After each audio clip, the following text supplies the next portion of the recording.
Halo para penggemar fisika, pada video kali ini saya akan membahas mengenai hukum pergeseran Wien. Nah, yang saya bahas kali ini bukan hukumnya itu, tetapi saya akan membahas dari mana rumus hukum pergeseran Wien, dan juga saya akan membuktikan konstanta Wien dengan menggunakan fungsi Lambert atau fungsi omega. Saya mengingatkan kembali hukum pergeseran Wien seperti ini ya. Panjang gelombang radiasi benda hitam pembawa intensitas maksimum akan semakin kecil jika suhu benda meningkat. Kalau dirumuskan, suhu mutlak benda dikalikan lambda maksimum selalu konstan. Nah, konstanta ini, C besar ini disebut sebagai konstanta Wien. Nah, nilainya kalau diambil 1 digit di belakang koma adalah 2,9 kali 10 pangkat min 3 meter Kelvin. Nanti kita akan buktikan rumus ini, asalnya dari mana, dan juga akan saya buktikan konstanta Wien dengan menggunakan fungsi Lambert atau fungsi omega. Oke, kalau saya gambarkan hubungan antara intensitas, panjang gelombang, radiasi dengan suhu benda seperti ini.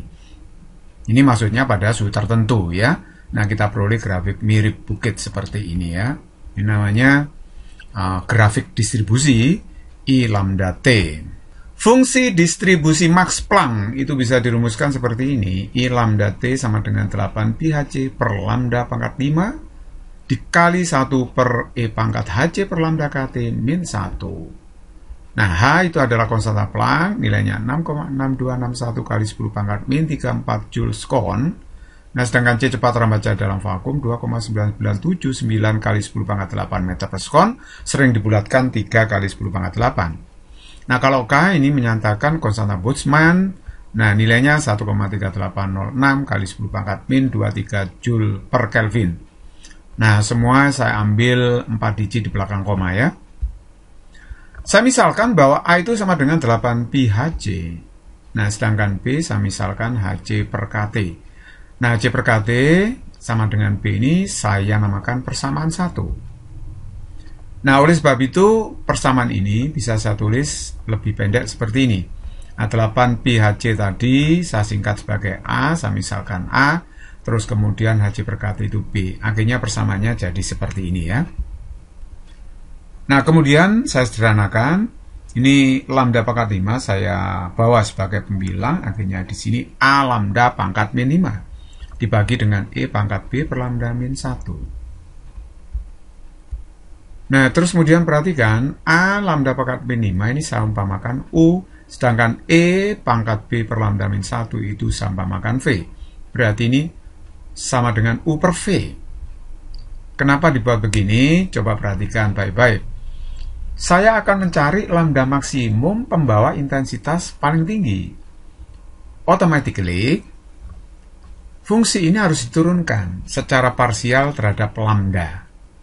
Jadi ini saya baca, del I per del lambda harus sama dengan 0. Ada juga yang baca, doh I per doh lambda sama dengan 0. Boleh, sama saja. Tapi saya lebih sreg membaca del gitu ya. Del I per del lambda sama dengan 0. Nah, ini turunan U per V, pembagian fungsi. Kalau diturunkan, U aksen V min UV aksen per V kuadrat sama dengan 0. Nah, kalau ini 0 ya, karena ini 0, maka berarti U aksen V min UV aksen itu sama dengan 0.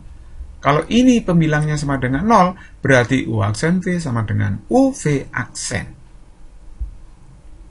Nah, sekarang U aksen kita turunkan ya. Ini kalau kita turunkan berarti ya A-nya tidak diturunkan karena konstanta. Yang diturunkan lambda pangkat min 5. Pangkatnya turun min 5, pangkatnya dikurangi 1 jadi min 6 gitu kan ya. Kemudian V-nya yang ini, yang bawah ini saya tulis persis dengan ini ya, dengan penyebutnya itu. Kemudian UV aksen. U-nya tadi kan ini A kali lambda pangkat min 5. Sedangkan V aksennya ya kita turunkan dong V aksennya ini. Kalau saya turunkan, berarti ini saya turunkan dulu B per lambda. Ini hasilnya adalah min B lambda pangkat min 2. Sedangkan E B per lambda min 1. Ini kalau saya singkat jadi E pangkat U begitu misalkan gitu ya. Kalau saya turunkan ya hasilnya E B per lambda, di mana B per lambda itu U gitu kan. Oke, nah sekarang perhatikan. Ini saya sederhanakan, A-nya ini bisa saya coretkan. Nah, terus kemudian ini lambda min 6 di sini lambda min 7. Jadi kalau saya bawa ke ruas kiri, lambda min 7 udah jadi lambda kan di sini. Nah, terus kemudian B-nya masih ada di sini, A-nya aja yang dicoret. Jadi min ketemu min jadi plus. Akhirnya persamaannya seperti ini. Nah, sekarang lambdanya yang ruas kiri ini saya lempar ke ruas kanan. Jadi ini B per lambda akhirnya. Oke? Nah, kemudian saya misalkan X itu B per lambda. Ini saya namakan persamaan 2. Berarti persamaannya menjadi apa? 5 kalikan dalam kurung E pangkat X min 1 sama dengan X kali E pangkat X. Saya kalikan ke dalam 5 kali E pangkat X, 5 kali min 1 min 5 sama dengan X, E pangkat X. Nah, untuk menyelesaikan X-nya, kita butuh fungsi Lambert. Jadi kita Lambertkan ini. 5E pangkat X, nah X pangkat, nah sedangkan X kali E pangkat X itu saya bawa ke ruas kiri. Jadinya min X kali E pangkat X. Min 5 ini saya lempar ke kanan, jadinya positif 5. Oke, nah terus kemudian E pangkat X saya keluarkan, jadi ini bisa ditulis gini kan, 5 min E kali E pangkat X sama dengan 5. Nah terus kemudian min-nya saya taruh di luar, berarti ini X-nya di depan, 5-nya di belakang. Nah kemudian kedua ruas, ini saya kalikan E pangkat min 5. Supaya jadi fungsi Lambert nanti ya. Jadi kalau begitu, ini kali itu, E pangkat E kali E pangkat min 5, berarti E pangkat X min 5. Nah, yang ruas kanan 5 kali E pangkat min 5. Nah, sekarang lihatlah ini. X min 5 sama dengan pangkat E. Pangkat E juga X min 5. Nah, kemudian saya kalikan min 1 kedua ruas. Kalau saya kalikan min 1 kedua ruas, yang ruas kiri min-nya hilang. Berubah ke ruas kanan. Min di sini ya. Nah, sekarang saya operasikan pakai fungsi Lambert kedua ruas. Jadi, saya operasikan fungsi Lambert sebelah kiri. Sebelah kanan, sama-sama saya operasikan. Ini mirip seperti mengambil logaritma kedua ruas. Mirip seperti itu. Cuma fungsi Lambert itu fungsi log yang khusus. Ya, makanya disebut sebagai product log function. Ya. Nah, jadi kalau begitu, ini kalau saya operasikan W terhadap ini, hasilnya adalah X min 5. Tapi yang sebelah kanan jadi ini. Tetap ini ya, W dalam kurung min 5 E pangkat min 5. Jadi kalau begitu X-nya itu sama dengan 5 plus W dalam kurung min 5 E pangkat min 5. Nah, untuk W min 5 E pangkat min 5, Anda bisa hitung dengan menggunakan kalkulator Wolfram Alpha. Searching di Google ya. Makanya sebelum ke video ini, harusnya Anda sudah belajar dulu fungsi Lambert di video saya yang lain ya, yang saya posting sebelum video ini. Jadi W min 5 E pangkat min 5 dengan kalkulator Wolfram Alpha saya dapatkan hasil ini. Nah, minus 0,03488577 seperti itu. Nah, ini kalau saya kurangkan jadi 4,965114 gitu. Nah, sekarang coba saya panggil kembali persamaannya ini. Persamaan 1 tadi ini kan, persamaan 2 itu kan.